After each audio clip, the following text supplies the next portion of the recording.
यो हो हाम्रो राजधानी काठमाडौँ, सपना बोकेका हजारौं मान्छेहरूको सहर। तर बिहान र बेलुका यो सहरमा सास फेर्न नै गाह्रो हुन्छ। धुवाधुलो र भिडभाड अत्याधिक छ।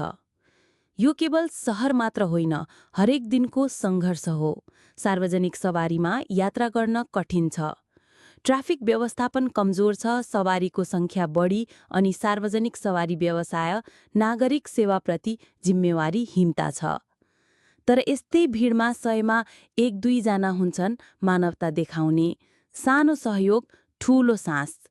तपाईँ उभिन सक्नुहुन्छ भने तपाईँको सिट वृद्धावस्थाका बा-आमाहरूलाई अनि बच्चा बोकेका आमाहरूलाई दिनुहोस्। अब समय आएको छ सोच परिवर्तन गर्ने, सफा, सुरक्षित, भरपर्दो सार्वजनिक यातायात प्रणाली बनाउने। किनकि भिडभाड नियति होइन, व्यवस्थापनको अभाव हो। परिवर्तन हामीबाट नै सुरु गर्नुपर्छ। सार्वजनिक यातायात सबैको हक हो। सवारी चालक र सहचालकलाई सम्मान गरौँ। हाम्रो नेपाल हामी आफैले बनाऊ। जय नेपाल।